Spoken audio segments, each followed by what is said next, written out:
सारे फ्लैट हैं। उनमें से एक फ्लैट में रेंट से अंजलि और उसका परिवार रहता है। रॉकी अंजलि को पसंद करता है, लेकिन अंजलि एकदम अनुशासित लड़की है।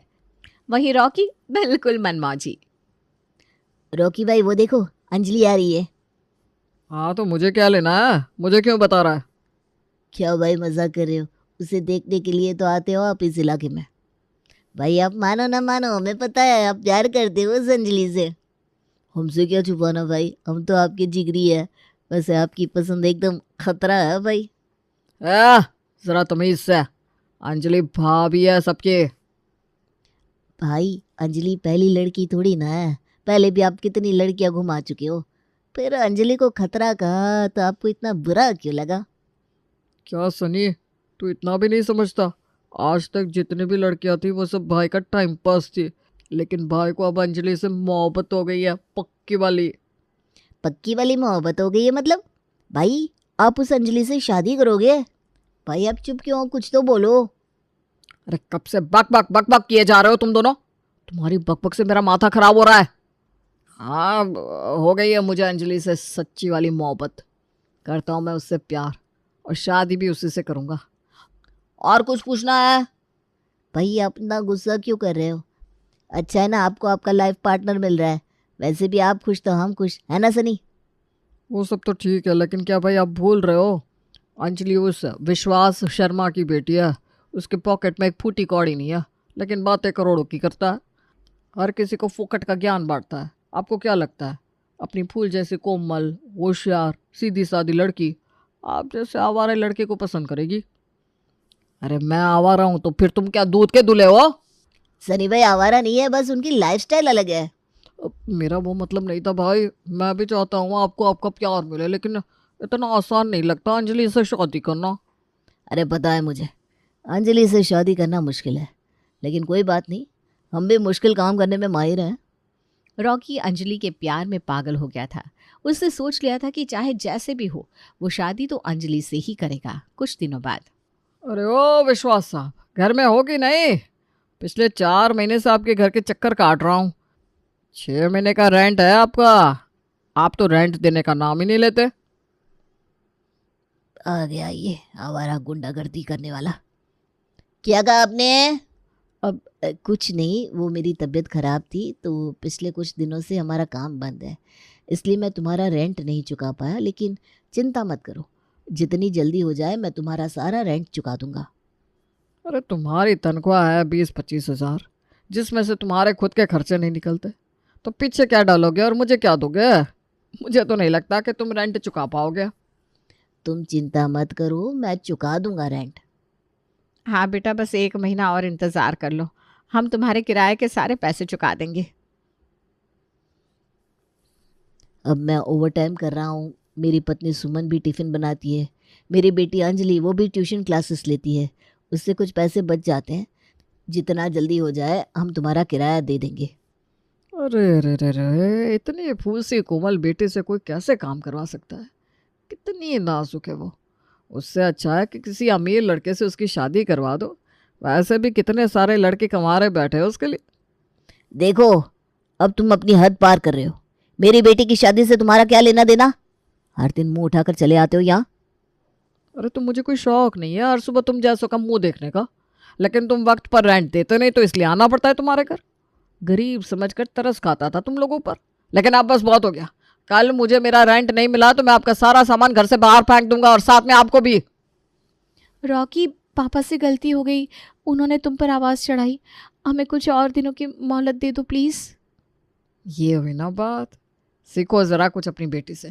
कितनी प्यारी ज़ुबान है उसकी, कितना मीठा बोलती है। आय हाय हाय। अंजलि, तुम्हारे लिए मैं कुछ दिनों की क्या, हमेशा हमेशा की मोहलत दे दूंगा इन्हें। कभी भी तुम्हारे माँ बाप को रेंट के लिए परेशान नहीं करूँगा। बस मेरी एक शर्त है, पूरी कर दो तुम। कैसी शर्त? रेंट के बदले मुझसे शादी कर लो। अगर तुम मुझसे शादी कर लोगी तो फिर मैं कभी भी यहाँ का रेंट के लिए तमाशा नहीं करूँगा। अच्छे से सोच लेना, मौका ये बार बार नहीं आएगा। मैं कल फिर से आऊँगा। अगर तुमने हाँ कहा तो तुम्हें अपनी दुल्हन बना कर ले जाऊँगा, और ना कहा तो तुम्हें और तुम्हारे फैमिली को धक्के मारकर घर से बाहर निकालूंगा। रॉकी के जाने के बाद अंजलि के घर में बिल्कुल सन्नाटा छा जाता है। अंजलि की आंखों से आंसू निकल रहे थे। वो बिल्कुल हतबल हो गई थी। बड़ी ही विपरीत दुविधा में बेचारी अंजलि फंस गई थी। अंजलि ने अगर शादी के लिए हाँ कहा तो वो रॉकी जैसे आवारा लड़की के साथ जिंदगी भर के बंधन में बंध जाएगी। अगर ना कहा तो अंजलि के माता पिता सड़क पर आ जाएंगे। रॉकी के जाने के बाद अंजलि सोच में पड़ जाती है। अगले दिन सुबह, अंजलि बेटा, कल जो कुछ भी हुआ उस बारे में ज़्यादा मत सोचो। वो आवारा लड़का है, कुछ भी बोलता रहता है। कल की बात अब तक तो वो भूल भी गया होगा। कल रात से तुम परेशान हो, ठीक से कुछ खाया भी नहीं है। जाओ जल्दी से नहा लो। जी पापा। तभी दरवाजे पर रॉकी आता है। क्या हुआ मैडम जी, क्या सोचा फिर आपने? मुझसे शादी करने के लिए तैयार हो या फिर सड़क पर रहने के लिए? तो फिर से आ गया। मैंने कहा ना कि 2-3 दिन की मोहलत दे दे। लेकिन मैंने भी तो कहा था। हैं, क्या कहा था? अब आप ना चुप रहिए, मुझे आपसे बात ही नहीं करनी। अंजलि जी, आप ही बताओ आपने क्या सोचा है? "म- मैं तैयार हूँ तुमसे शादी करने के लिए। अरे ये फाइनली मान गई मेरे सपनों की रानी। आप पिंटू सनी जाओ, जाकर डीजे लगाओ, सब मिलकर नाचेंगे। वो वाले गाने पर नाचेंगे, क्या नाम है उसका? भाई, दिल वाले दुल्हनिया ले जाएंगे। हाँ भाई, और हम उस गाने पर भी नाचेंगे, मेरे यार की शादी है, मेरे यार की शादी है। क्या हो रहा है ये सब? सनी, पिंटू, चुप हो जाओ तुम दोनों और निकलो यहाँ से। यहाँ ना डीजे लगने वाला है, ना ही किसी की शादी होने वाली है। अंजलि, तुम पागल हो गई हो क्या? कुछ महीनों के रेंट के लिए तुम इस आवारा लड़के से शादी करने के लिए तैयार हो गई? हमारा भाई आवारा नहीं है, बस मन मौजी है, अपनी लाइफ अपने तरीके से जीते हैं। वही इसका लाइफ जीने का जो अलग तरीका है ना, उसे ही इस समाज के लोग आवारापन कहते हैं। ना इसके सोने का ठिकाना है, ना जगने का। दिन भर टपोरी की तरह बस घूमता फिरता रहता है, कुछ काम तो करता नहीं और चला शादी करने। ओए ओए ओए ओए विश्वास जी, ये खाली फोकट का ज्ञान बांटना बंद करो जी। आप जैसों से किराया मांगना ही मेरा काम है। अब मैडम देखो, मैं जोर जबरदस्ती तो नहीं कर रहा हूँ। सच में आप तैयार हो क्या मुझसे शादी करने के लिए? हाँ, मैं तैयार हूँ तुमसे शादी करने के लिए। अंजलि, तुम हमारे लिए इतना बड़ा त्याग मत करो बेटा। अंजलि, तुम इस गुंडे से शादी करोगी? हाँ पापा, आप मेरी चिंता मत करो। अभी तो मैं एक आवारा लड़के से शादी कर रही हूँ, लेकिन अगले 1 साल के अंदर मैं इसे पूरा बदल दूंगी। बेटा, मुझे तुम पर तो भरोसा है, लेकिन ये रॉकी पूरा बिगड़ा हुआ है। पापा, शायद रॉकी ही मेरा नसीब होगा और यही भगवान की मर्जी भी। रॉकी, तुम जल्दी से शादी का मुहूर्त निकलवाओ। मैं तैयार हूँ तुमसे शादी करने के लिए, लेकिन बस मेरे माँ और पापा को आइंदा किराए के लिए परेशान मत करना। अरे जाने मन, तुम्हारे लिए मैं एक क्या ऐसे 1000 फ्लैट का रेंट कुर्बान कर दूंगा। अब तुम मिल गई हो ना, फिर रेंट नहीं भी मिलेगा तो चलेगा। अपने माता पिता को सड़क पर आने से बचाने के लिए अंजलि ने शादी के लिए मजबूरी में हाँ कह दिया। कुछ दिनों में रॉकी और अंजलि की शादी हो जाती है। रॉकी के साथ शादी करना अंजलि के लिए जितना मुश्किल था, उससे भी कई ज़्यादा मुश्किल था रॉकी के साथ जिंदगी बिताना। कुछ दिनों बाद, रॉकी, ये कोई टाइम है घर आने का? 1 बज गए हैं। लोगों की एक नींद पूरी हो जाती है इस टाइम तक। अब देर से आए हो तो देर से खाना खाओगे, सोते सोते सुबह हो जाएगी और फिर उठते उठते दोपहर, जो कि बिल्कुल गलत है। ओए ट्यूशन टीचर, ये लेक्चर झाड़ना बंद करो। तुम इस घर में नहीं हो, लेकिन पिछले कई सालों से मैं इस घर में इसी टाइम पर आता हूँ। बाप तो मुझे कब का छोड़ गया। मेरी माँ को भी मेरे देर से घर आने से कोई दिक्कत नहीं है। फिर तुम होती कौन हो मुझे अकल सिखाने वाली? मैं इसी टाइम पर आता हूँ और आगे भी इसी टाइम पर आऊँगा। तुम्हें मेरे लिए जगने की कोई ज़रूरत नहीं है। कल से टाइम पर घर आना, नहीं तो मैं दरवाज़ा नहीं खोलूंगी। चलो अब खाना खा लेते हैं। मेरा घर, मेरी मर्जी, मैं जब मन चाहे तब घर आऊँगा। तुम्हें मेरा इंतज़ार करने की कोई ज़रूरत नहीं है और मैं खाना खा कर आया हूँ। इतनी देर तक कौन भूखा रहता है? तुमने अभी तक खाना नहीं खाया? नहीं, तो खा लो जल्दी से। मुझे नहीं खाना अब खाना। परे घर में भूखे मत सो।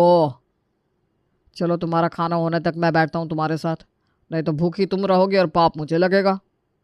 रॉकी रोज़ घर देर से आता था और अंजलि देर रात तक उसका इंतज़ार करती रहती थी। रॉकी का घर देर से आना और अंजलि का देर रात तक उसका इंतज़ार करना अब रोज़ का हो गया था। कुछ दिनों बाद, चलो पिंटू सनी, चलता हूँ मैं। भाई, अभी तो सिर्फ 8:30 बजे है। ये कोई टाइम है घर जाने का? अभी अभी तो मिले हैं, अच्छे से घूमते हैं, पार्टी करते हैं। अरे नहीं भाई, आज घर जल्दी जाना होगा। तुम्हारी भाभी ना घर पर मेरा इंतज़ार करती है। मैं तो यहाँ तुम लोगों के साथ मज़ा करता हूँ, लेकिन मैं जब तक घर नहीं जाता तब तक वो भूखी बैठी रहती है। वाह भाई वाह, शादी क्या हो गई, आप तो एकदम जेंटलमैन जैसा सोचने लग गए। ऐसा कुछ नहीं है, लेकिन अब अपनी पसंद से शादी की है तो उसका ख्याल रखना मेरी जिम्मेदारी है। देर रात तक जागने की उसे आदत नहीं है ना, खामा मेरी वजह से बीमार बीमार पड़ जाएगी। बस इसीलिए जल्दी घर जा रहा हूँ।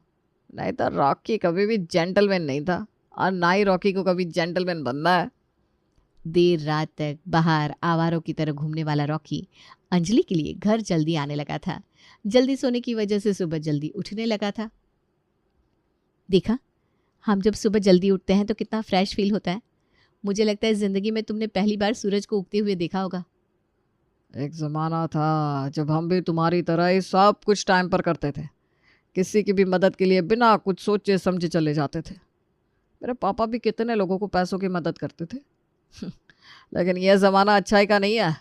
जब मेरे पापा चल बसे तब मेरी मदद के लिए वो लोग भी नहीं आए जिनकी मदद के लिए मेरे पापा एक आवाज़ पर चले जाते थे।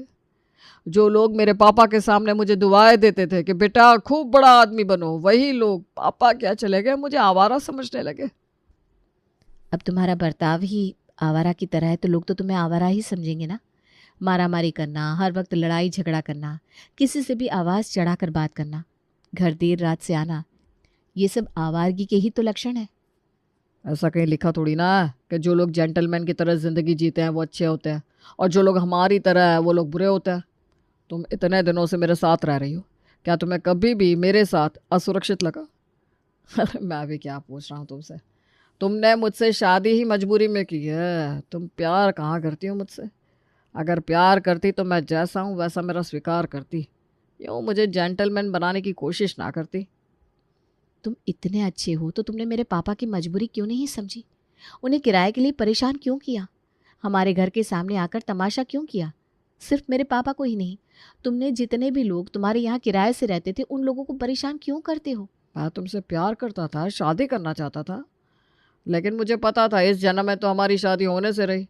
इसीलिए मैंने तुम्हारे पापा को किराए के लिए परेशान किया, क्योंकि तुम्हारे साथ शादी करने के लिए मेरे पास दूसरा कोई पर्याय नहीं था।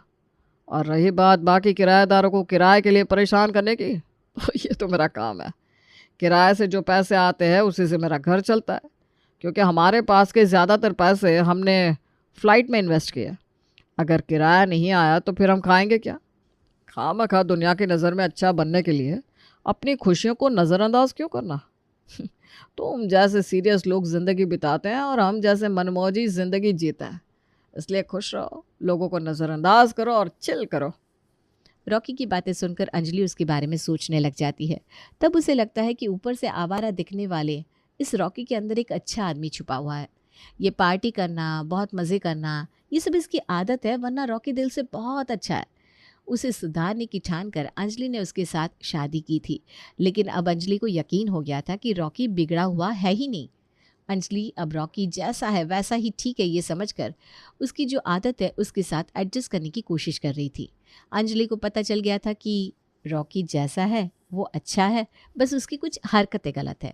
उसे बदलने की नहीं, समझने की ज़रूरत है।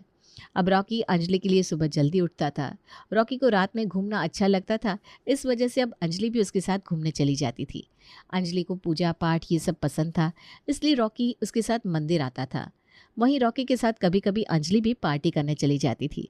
एक दूसरे को समझकर, एक दूसरे की कुछ आदतें अपनाकर, कुछ आदतें नज़रअंदाज करके रॉकी और अंजलि की शादीशुदा ज़िंदगी अब काफ़ी अच्छे से चल रही थी। लेकिन बड़ों से बदतमीज़ी से बात करना, मारामारी करना अंजलि को पसंद नहीं था। इसलिए अंजलि ने रॉकी को धमकी दी थी कि अगर रॉकी मारामारी करेगा तो वो उसे छोड़कर चली जाएगी कुछ महीनों बाद। रॉकी, कितने दिन हो गए तुमने घर खर्च के लिए पैसे ही नहीं दिए? कितने दिनों से बहू के ट्यूशन से जो पैसे आते हैं उसी से घर चल रहा है। बहू ने ये घर चलाने का ठेका ले रखा है क्या? अरे मेरी प्यारी माँ, आपकी बहू ट्यूशन लेती है ना तो बस उसी से घर चला लेना। मेरे पैसों की क्या ज़रूरत है आपको? और वैसे भी अब तो मेरे पास मेरे खुद के खर्चे के लिए भी पैसा नहीं है। क्यों?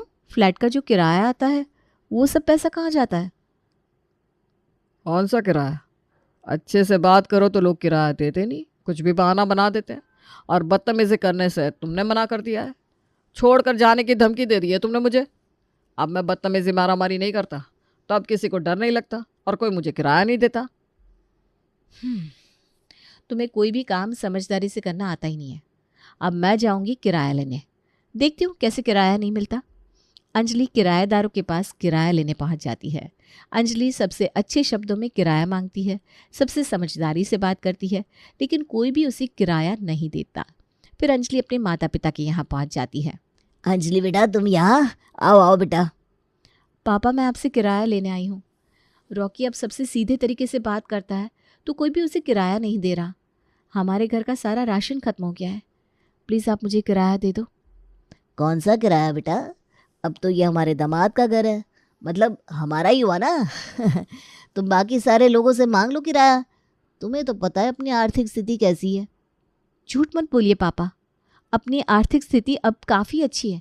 आपका भी प्रमोशन हो गया है, माँ का डिब्बों का बिजनेस भी अभी अच्छे से चल रहा है, माँ ने बताया मुझे। और 10,000 तो किराया है, प्लीज़ दे दो ना। हमारे घर में सच में राशन नहीं है, पिछले 1 साल से हमें किसी ने भी किराया नहीं दिया। अरे नहीं बेटा, सच में हमारे पास पैसे नहीं है। अंजलि सबके साथ समझदारी से बात करती है, लेकिन उसे कोई भी किराया नहीं देता। फिर वो खाली हाथ घर चली जाती है। क्या हुआ, मिला किराया? लोगों को समझ में आई तुम्हारी समझदारी की बातें? नहीं, किसी ने भी किराया नहीं दिया। कुछ भी झूठ मूठ के बहाने बना रहे थे। कितनों ने तो मेरे मुंह पर दरवाज़ा बंद कर दिया। तुम सच कहते हो, ये भलाई का ज़माना नहीं है। जो जैसा है उसके साथ वैसा ही रहना सही है। चलो अब उदास मत हो, कल हम फिर से किराया मांगने जाएंगे, वो भी रॉकी स्टाइल में। देखता हूँ कैसे किराया नहीं मिलता। अगले दिन सुबह अंजलि और रॉकी फिर से किराएदारों के यहाँ किराया मांगने चले जाते हैं। अब अंजलि समझदारी से नहीं, बल्कि रॉकी की तरह सबसे आवाज़ चढ़ाकर बात कर रही थी। कल जो लोग पैसा नहीं है ये बहाना बना रहे थे, आज वो लोग चुपचाप किराया दे रहे थे। फिर अंजलि पहुँच जाती है अपने माँ बाप के यहाँ किराया मांगने। ये क्या बेटा, तुम फिर आ गई? तुमने शादी के वक्त इसे कहा था ना कि ये अब हमें कभी भी किराए के लिए परेशान नहीं करेगा, और ये क्या, तुम ही हमें परेशान कर रही हो किराए के लिए। जब हमारी शादी हुई ना, तब आपकी आर्थिक स्थिति अच्छी नहीं थी, लेकिन अब तो सब सही है। और मैं यहाँ आपके बहाने सुनने नहीं आई हूँ पापा। चलो चुपचाप किराया दे दो। रिश्तेदारी अपनी जगह है और व्यवहार अपनी जगह। सुमन, मुझे तो लगा था हम आराम से इस घर में रहेंगे, किराया देने की कोई ज़रूरत नहीं होगी, लेकिन हमारी बेटी हमारे ऊपर दादागिरी कर रही है, अब तो किराया देना पड़ेगा। सुमन पैसे लेने अंदर चली जाती है। ये लो तुम्हारे पैसे, इस गुंडे के साथ रहकर तुम भी गुंडी बन गई हो। गुंडा किसे कह रहे हो पापा? मेरा पति गुंडा नहीं है। मेरा पति अपने तरीके से ज़िंदगी जीता है। वो अच्छे के साथ अच्छा और बुरे के साथ बुरा है। ये हुई ना बात। ओए ट्यूशन टीचर, अब शोभा दे रही हो तुम मिसेस रॉकी।